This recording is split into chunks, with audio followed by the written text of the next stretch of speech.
Hi, my name is Richard Hamilton, and I'm professor and chair of emergency medicine at Drexel University College of Medicine. This short animated talk is going to introduce the concept of mindfulness in the practice of medicine. First, I want to start with physicians. They're very representative, driven, and motivated individuals. And like most people, they are a combination of positive and negative traits. On the positive side, they are energetic, optimistic, hardworking, intelligent, focused, and driven. And on the negative side, well, that's the subject of this talk. Most doctors' personal vision of success starts with great outcomes for their patients, a flourishing practice or department, and students and residents that are thriving and learning to practice medicine. Physicians are a highly idealistic group with high expectations of themselves, and they are held to high standards of behavior. But what happens when things do not go well? What happens when problems arise or are tenaciously difficult to solve? How do physicians manage in those circumstances? There's a saying that goes, there are three phases of being a chairman: hoping, coping, and moping. In the hoping phase, you have a positive outlook, a great agenda, you're tackling problems with energy, you're working together with others, you feel highly motivated, you're optimistic. In the coping phase, you go through two types: positive and negative coping. Positive is what I call constructive coping. You're working around issues, maybe using imaginative solutions, finding creative ways to succeed, working with allies and collaborators. Maybe you're inspiring folks. The negative coping, or what I call disruptive or maybe even destructive coping, you're beginning to attribute failure to others. You're fault-finding, you're laying blame, you're expressing frustration and exasperation. You're showing temper or moodiness. Finally, you get to moping, and that's when you just have an overall resignation. You're apathetic, you have fatigue, you're resistant to change, nothing can be done, you get disengaged from the staff and colleagues, you're very pessimistic. I recently became very interested in what happens when a physician switches from the constructive coping to the disruptive or destructive coping and on to moping. What happens when a physician who starts out hoping and very positive transitions to this very negative mindset? What are the signs? How do destructive or disruptive coping mechanisms manifest themselves? How would you know if you or others were in the midst of this transition? Well, the signs of these negative coping mechanisms are fairly obvious, and they range across a number of emotions and behaviors. There's apathy, anger, anxiety, fatigue, frustration, maybe even full-on panic, pessimism, outbursts, disengagement. Fixing it is easy, right? Control your emotions. Be calm. Stop being angry. Don't get frustrated. Let's stay positive. If only that would work, right? Well, here's where the mindfulness part comes into play. Now remember, I am not a mindfulness expert. I am not a teacher of mindfulness. I am not going to teach you how to meditate or interpret these practices in a way that fits your life, ethos, or spirituality. But I have been learning about it, and I want to share with you what I've learned about how mindfulness can help you self-identify manifestations of this transition to negativity, what it can reveal about you, and how you can apply mindfulness to restore the positive mindset that you started with on this journey long ago. Let's start with the big issue for physicians: control. And no, I'm not talking about control of people. I'm talking about control of emotions. You cannot consciously slow your heart rate. You can't consciously speed up your heart rate. You can't spontaneously make yourself sweat or make yourself cool. You cannot consciously make yourself happy, angry, sad, or anxious. The conscious mind does not directly control the body. What does directly control the body and the emotions is the subconscious mind. Here's an example. You're driving on a highway, late, concerned about not arriving on time. Someone cuts you off, and immediately you experience a flash combination of fear and rage.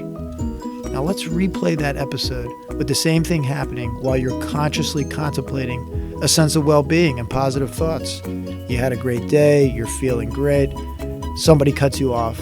Maybe your reaction switches to, whoa, that was close. Wonder why that guy's in a hurry.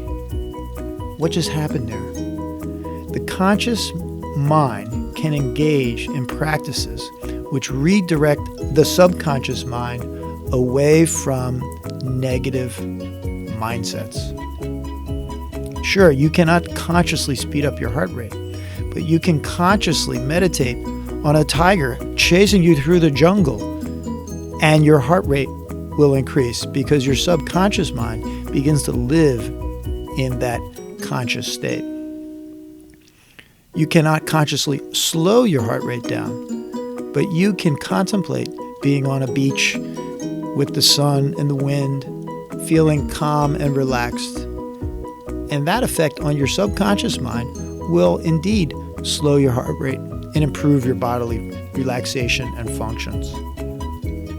So let's pick a scenario specific to medicine. You're in your office, and patient after patient starts their session with you in a negative frame of mind because of the poor customer service at the front desk.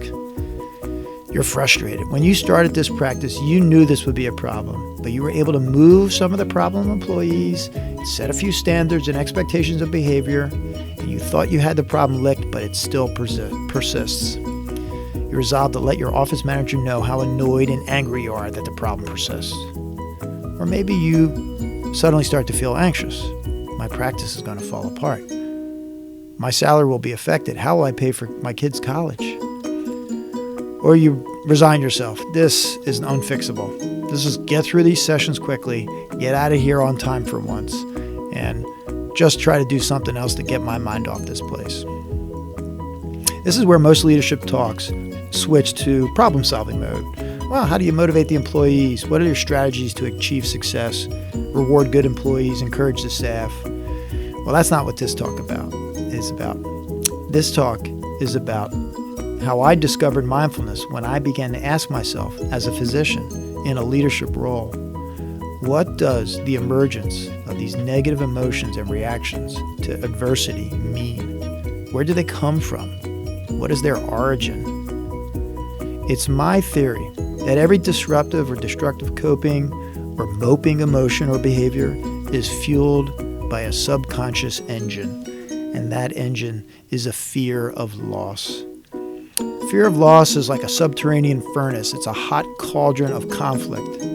These fears are primal. Fear of loss of love, of respect, loss of honor or stature, power or control, rewards, recognition, loss of your own livelihood, maybe even your purpose, loss of autonomy or mastery.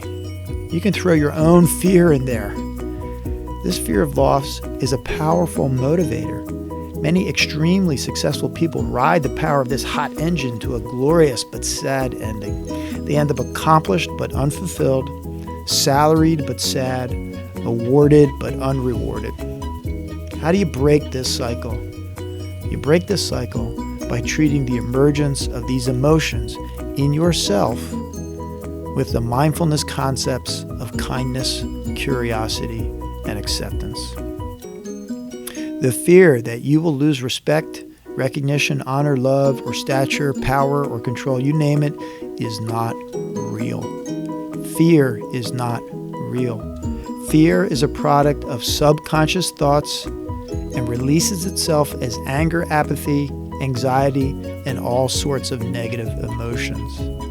To regain the positive mindset that you started with, you must recognize the emergence of these emotions as a door, opening the pathway to these subconscious fears and allowing you to identify those fears and treat them and yourself with the kindness, curiosity, and acceptance that will give you some peace of mind. When we encounter that frustratingly difficult situation or seemingly impossible scenario, and we begin to feel the emergence of these negative emotions, we have to feel thankful. We have to treat them with gratitude. We have to say, now is my opportunity to see how my internal engine drives me, how I can discover what is important to me, to be curious and explore the connection of this internal drive and my external self. You have to be kind to yourself and realize that the emergence of these emotions is part of being humans. It means we care, that life is meaning to us, that we have passion and see things as they could be. Ultimately, this approach leads us to the acceptance of these emotions and thoughts as a product of that first passion that started us down the road in medicine. When we reconnect with that purpose, the fear of loss dissipates. We have calmed the internal combustion engine of fear. We're connected to the present. We're not creating thoughts or fears about a future that may or may not ever come to pass. At that moment, we are present to ourselves, our patients, our students, our staff. We don't judge it as a good place or a bad place or the place that is not quite as good as I wanted it to be. It's at that moment, as a physician, that we appreciate that we are in fact doing what we are called to do.